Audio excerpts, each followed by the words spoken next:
Got mine on? Yep. Green light? Green light? Getcha? You're good. You don't turn that on. Okay, just plug it in. All right, so if you're plugging it in, video, we're good there, good there? Need the signals, good there. Yep. What does that mean? The flashing That's, yellow that's thing? just, Like caution. that's just because there's not a second SD card in there, it's just the one. So all we gotta do is forward? Yep. You can hang out for a minute, I'll see. Hi, guys. I'll get in all day.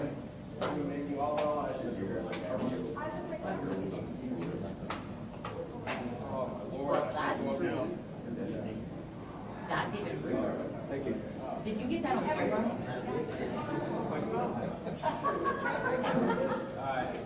You make her feel good. No one's ever touched my face. You make her more upset, she's gonna start talking to Jack and I do like that jacket. It's hard to be.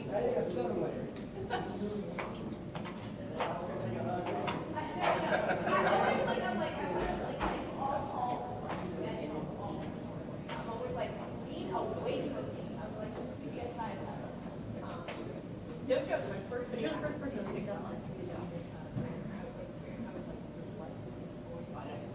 Something is going on.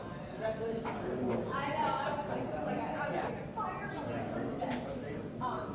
Let me bring you guys around.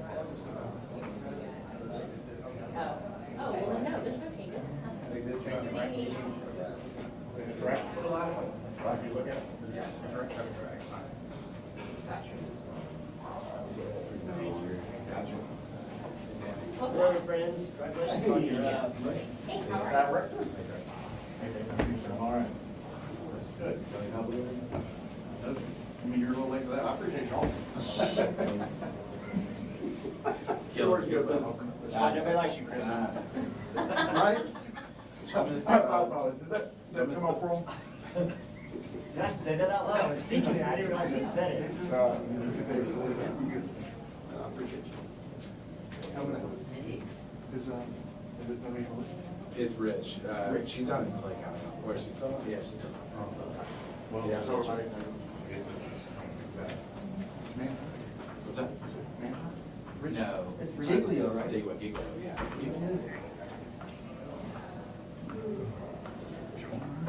He loves her. He's rushing right about this. Super excited. Super excited. Sure, I'll see, someone see it on the space back there? Oh, yeah. Called his wife, answered it. Told him about it.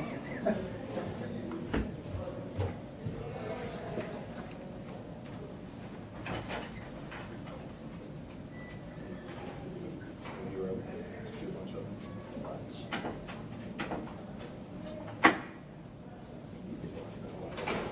Yeah, so I started this. This, reading. Just difficult for me to run Yeah. So it's either too slow or too fast. So we're kind of almost we got it. Because if we ever have to do this, we're going to not like that. The camera has a reflection, so you can see it, but the speed is always the toughest part. So those are. So. Is that the new outer camera? Yeah.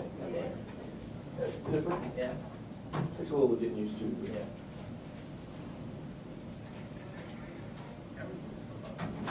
You know what's gonna happen? They're gonna time out on me.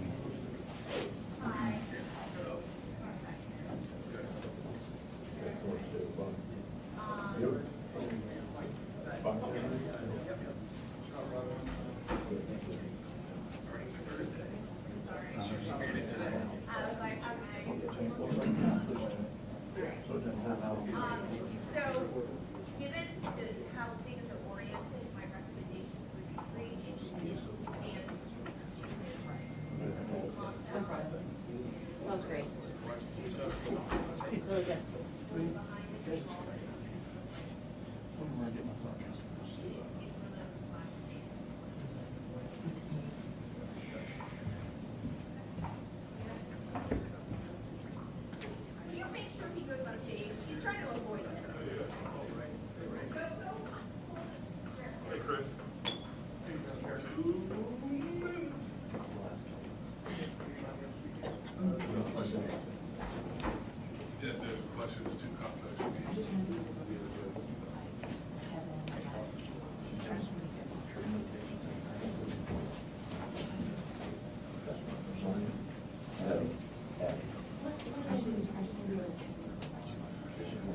About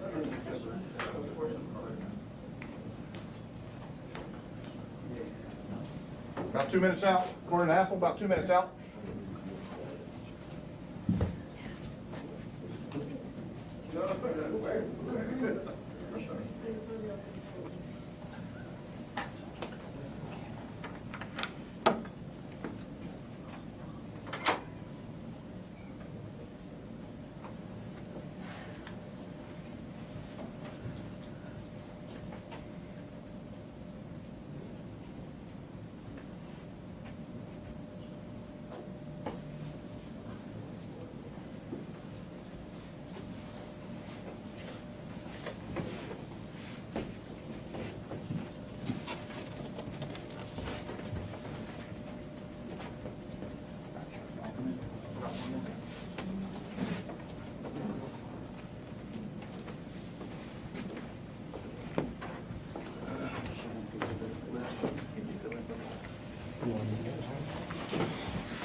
Oh, I'm sorry, guys, y'all can decide. Yeah, my bad.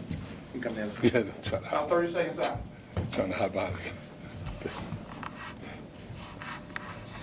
on, Rich. Get close. There you go. Y'all gotta be seen.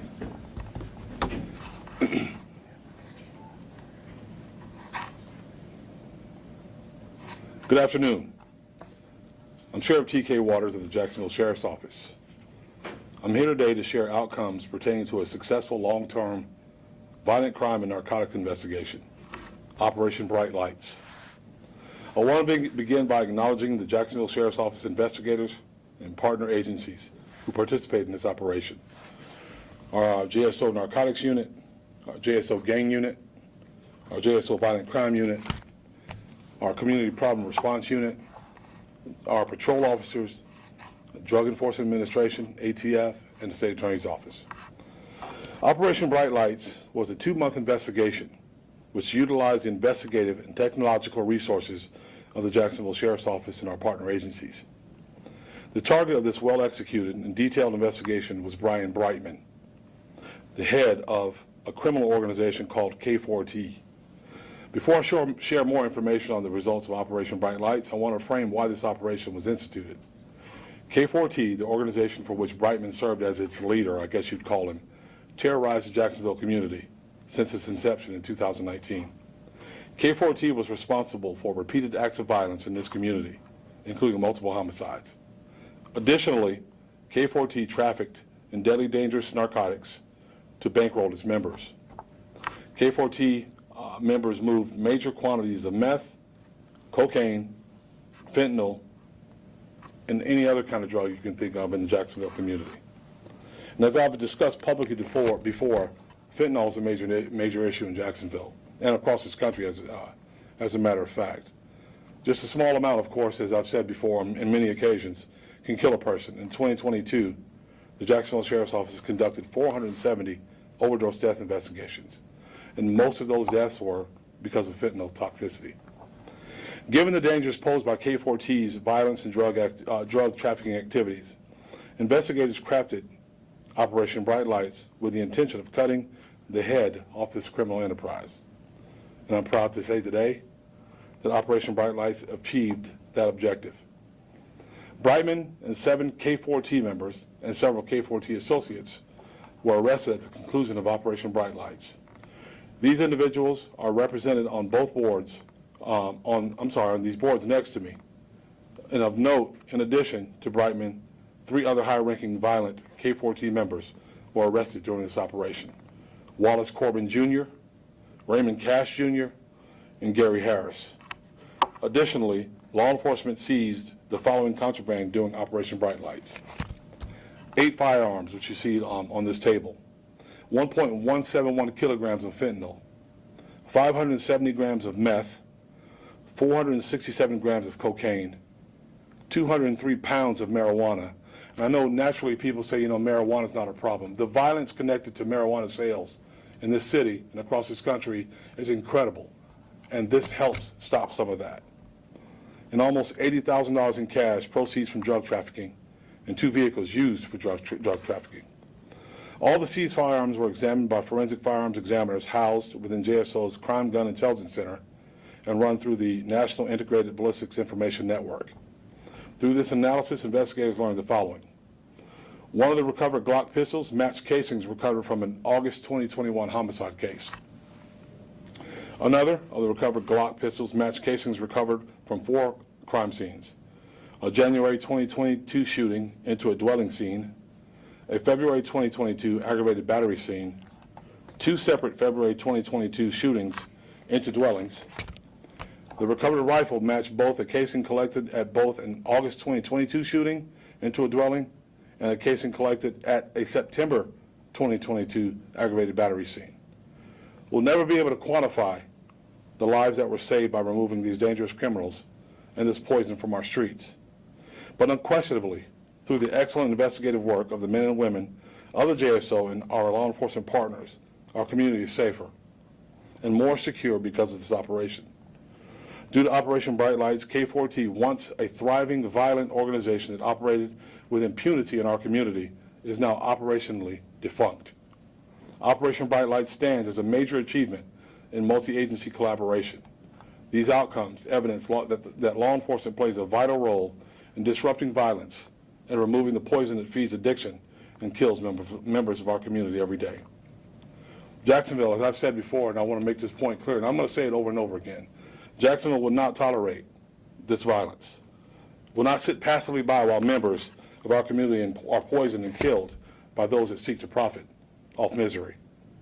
To those who are terrorizing members of our community through acts of violence, again, another reminder, you that continue to sell and we will use all of our resources and those of our partner agencies to put you in prison forever if we can.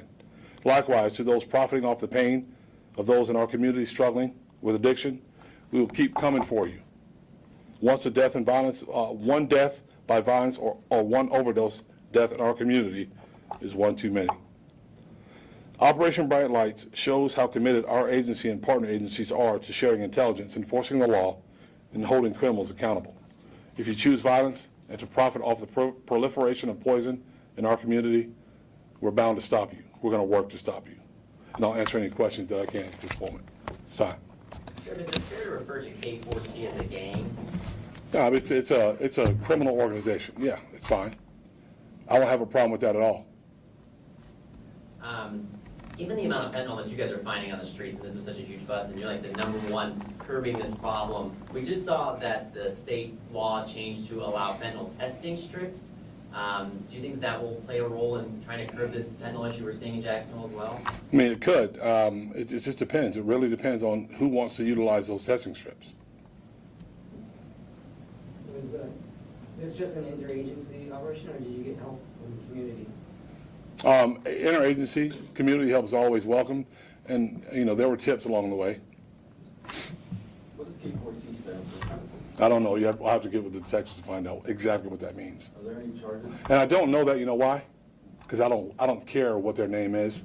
They have no. I don't like to give them any credit, and the only reason we say it is so that our community knows who they are. But other than that, if it weren't for that, I would never say their names.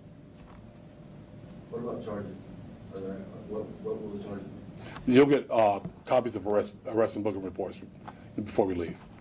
Any other outstanding suspects? Not that I know of. Thanks, sir. Thank you.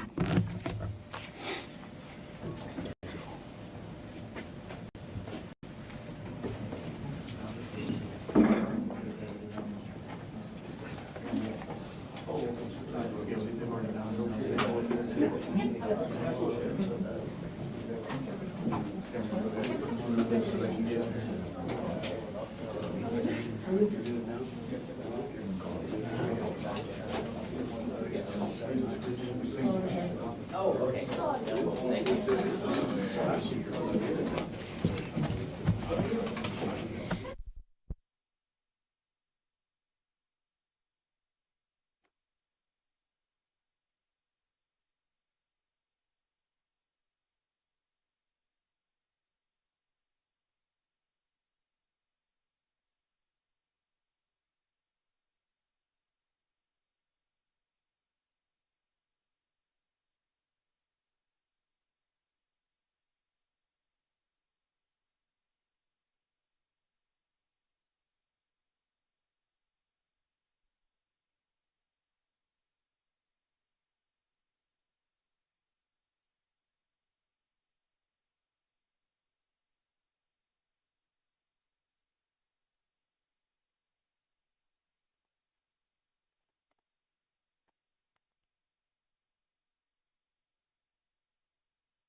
just gonna pull up the questions that she needed for her story. All right.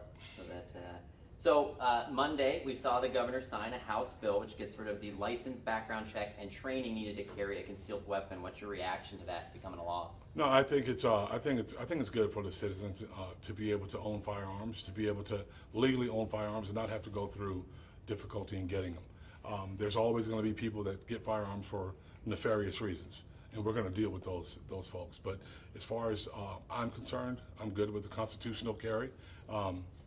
It's a positive overall for our community. Great. Will it interfere at all with your law enforcement operations? I wouldn't say interfere. I think it's going to take us. We adjust. We always adjust. So laws are always changing. There's always legislative changes, and whenever those changes come about, we have to adjust. So we'll adjust to it and learn how to focus and deal with it. With the recent shootings we've seen in schools and nationwide and the high homicide rates, is there a fear that less restrictive access to guns will increase those kinds of crimes? No, see, I can take a gun right now and put the gun on the floor, and it won't do anything. There's nothing. It's the individual behind the gun that's the problem. It's always the individual behind. There are bad people in this world, and objects don't have anything to do with it. It's the individual. If you take away the guns, they'll use knives. If you take away the knives, they'll use rocks. If you take away the rocks, they'll use ropes. So we just have to focus our energy on the individuals that want to do negative, bad things to people in our community. It's not the object, it's the individual. Yeah, very well put. Let's see. Just what about school safety? Increasing the Guardian program to private schools as a part of this bill? Yeah. Guardian program. We have so we're going to be on board with our school board and help them wherever we can. We have a great working relationship with Chief Burton, Superintendent Green. We work together very well. So whatever we need to do to make sure our kids are safe, there's no ends that we won't go to, or there's nothing to stop us to do whatever we need to do to keep our kids safe. Gotcha. Yeah. Is the